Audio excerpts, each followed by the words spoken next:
बिस्मिल्लाहिर्रहमानिर्रहीम। अस्सलाम वालेकुम friends, welcome to my channel cooking with Fatima. कैसे हैं आप सब? उम्मीद करती हूँ आप सब अपने अपने घरों में खैर खैरियत से होंगे, खुश आबाद होंगे, हंसते मुस्कुराते होंगे। तो आज मैं आपके साथ बहुत ज़्यादा अमेजिंग सी, मज़ेदार सी, बिना जो है वो किसी भी तरह का जो वगैरह ऐड किए अमेजिंग तरह से आज मैं आपको दाल में ही हलीम का मज़ा बनाने की रेसिपी दे रही हूँ। तो आपने जो है वो वीडियो को बिना स्किप किए एंड तक क्लास में से देखना है। और वीडियो अच्छी लगे तो वीडियो को लाइक कर दीजिएगा, शेयर कर दीजिएगा। चैनल पर न्यू है तो प्लीज़ चैनल को सब्सक्राइब कर लीजिएगा, बेल आइकन के बटन को जरूर से प्रेस करिएगा ताकि मेरी अच्छी न्यू आने वाली वीडियो आप तक आसानी के साथ पहुँचती रहे। तो चलें जी, रेसिपी स्टार्ट करते हैं बिना टाइम वेस्ट किए। बिस्मिल्लाहिर्रहमानिर्रहीम।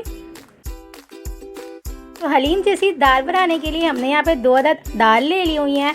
यहाँ पर मैंने तकरीबन भी जो है वो 300 ग्राम मिक्स करके चना दाल और यहाँ पर मैंने लाल मसूर की दाल ले ली हुई है। इन दोनों दालों को अच्छा सा भिगोकर हम तकरीबन भी आधा घंटा के लिए भिगोकर सोक करके रख देंगे। याद रखिएगा, अगर आप ज़्यादा देर के लिए भिगोना नहीं चाह रहे ना तो आप सिर्फ आधा घंटा के लिए नीम गर्म पानी में भिगोकर रख दिया करें। इस तरह से दालें जो है वो जल्दी से फूल जाती हैं और नरम भी पड़ जाती हैं। अगर आप जो है वो ज़्यादा देर के लिए इसे सोक करके नहीं रख रहे हैं ना तो आप ये प्रोसेस लाजमी से कर लिया करें कि आप गर्म पानी में भिगोकर रख दिया करें। तो हमने इसे आधा घंटा के लिए भिगोकर सोक करके रख दिया हुआ है। अब हम एक पैन के अंदर तकरीबन भी जो है वो यहाँ पर आधा प्याली के करीब यहाँ पर हमने तेल ले लिया हुआ है। तेल को अच्छे से गर्म करेंगे। गर्म तेल के अंदर हम यहाँ पे तकरीबन भी 2 अदद प्याज कटिंग की हुई ऐड कर देंगे। प्याज को जो है वो हल्का सा नरम करेंगे। जब प्याज अच्छे से नरम हो जाएगी ना उसके बाद इसके अंदर हम यहाँ पर तकरीबन भी जो है वो 1 टेबल स्पून भर के लहसुन और अदरक का पेस्ट ऐड कर देंगे। लहसुन अदरक के पेस्ट का भी कच्चापन दूर करेंगे।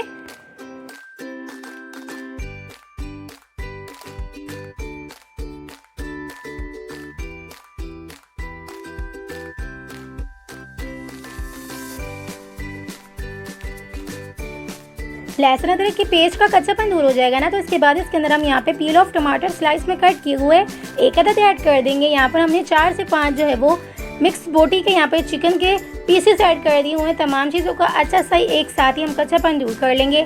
चिकन का जब कलर चेंज हो जाएगा ना उसके बाद इसके अंदर हम कुछ ड्राई मसाले साथ ही ऐड कर देंगे ताकि तमाम चीज़ें अच्छी तरह से एक के साथ जो है वो भुन जाए, अच्छे से फ्राई हो जाए।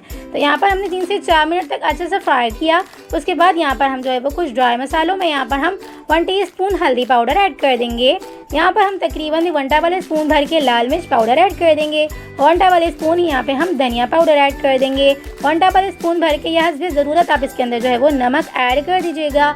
1 टीस्पून यहाँ पे हम जो है वो भुना कूटा ज़ीरा ऐड कर देंगे और 1 टीस्पून ही यहाँ पे हम जो है वो कुटी हुई लाल मिर्चें साथ ही ऐड कर देंगे। तमाम चीज़ों का कच्चापन दूर करेंगे मसालों का और तमाम मसालों को चिकन में अच्छा सा भून लेंगे। तमाम मसाले के साथ चिकन जब अच्छे से भून जाएगी ना उसके बाद हम अगले प्रोसेस की तरफ बढ़ेंगे।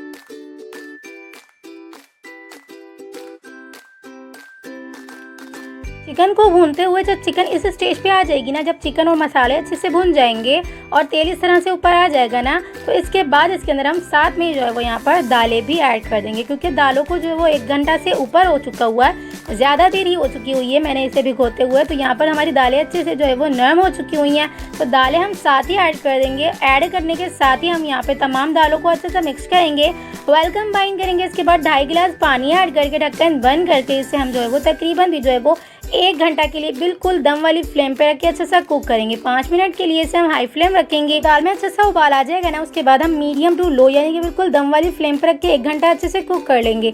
अगर आप कुकर में बना के रेडी करें ना तो आपको 1 घंटा से भी बहुत ज़्यादा कम जो है वो टाइम लगेगा और आपकी जल्दी से जो है वो दाल बन के रेडी हो जाएगी। लेकिन मेरे पास टाइम बहुत ज़्यादा था तो इसलिए मैंने बिल्कुल जो है वो दम वाली आँच पे रख के इसे जो है वो अच्छा सा कुक किया ना तो यकीन करें मुझे घोटने की भी ज़रूरत नहीं पड़ी थी। मैं आगे चल के आपको दिखाऊंगी कि इतनी अच्छी तरह से जो है वो घुट गई थी, अच्छी तरह से जो है वो गल के रेडी हो गई थी। तो ढक्कन बंद करके इसे हमने तकरीबन भी 1 घंटा के लिए कुक होने के लिए बिल्कुल जो है वो दम वाली फ्लेम पे छोड़ देना है।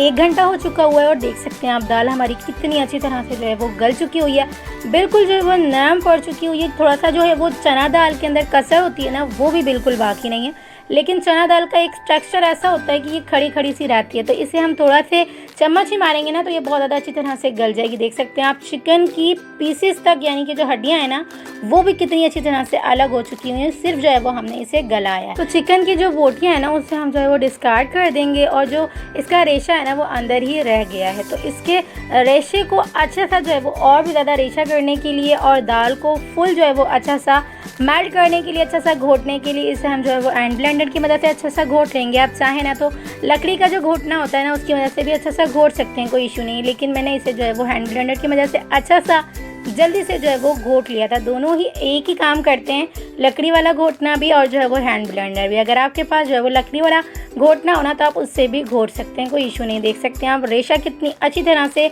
नज़र आ रहा है चिकन की बोटियों का, तो देख सकते हैं आप अमेजिंग से हमारी जो है वो दाल अच्छे से घुट चुकी हुई है, लेकिन ये थोड़ी सी जो है वो अभी ज़्यादा सी थिक सी है, तो हमें थिक सी नहीं चाहिए क्योंकि दाल जो है वो चावल वगैरह के साथ थोड़ी सी लिक्विडी सी अच्छी लगती है। ये जो है वो थोड़ी सी हार्ड है, तो इसके अंदर हम हाफ गिलास के करीब पानी ऐड कर देंगे, इसलिए क्योंकि जो है वो हमने इसे जो है वो रनिंग कंसिस्टेंसी में रखना है, तो इसलिए हम इसे आधा गिलास के करीब पानी ऐड करके 3 से 4 मिनट तक अच्छा सा पकने के लिए छोड़ देंगे, क्योंकि थोड़ा सा पकने के बाद भी जो है वो थोड़ी सी हार्ड सी हो जाती है, यानी कि थोड़ी सी जो है वो थिक सी हो जाती है। तो इसके अंदर हम लास्ट में 1 टेबल स्पून भर के चिकन पाउडर ऐड कर देंगे, 1 टीस्पून यहाँ पे हम जो है वो काली मिर्च पाउडर ऐड कर देंगे, 3 से 4 हरी मिर्च और मुट्ठी भर के इसके अंदर हमने कटा हुआ हरा धनिया ऐड कर देना है। अगर आपके पास जो है वो यहाँ पर चिकन पाउडर ना होना तो आप इसके अंदर जो है वो चिकन क्यूब्स भी ऐड कर सकते हैं, अदरवाइज़ दोनों चीज़ें ना होना तो आप स्किप भी कर सकते हैं, कोई इशू नहीं है।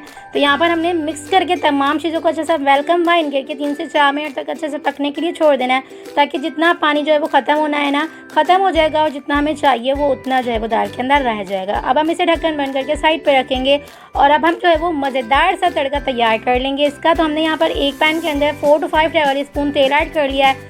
तेल के अंदर हम यहाँ पे जो है वो कटिंग की हुई लंबाई में, यानी कि इस तरह से कटिंग की हुई ना, यहाँ पर अदरक ऐड कर देंगे।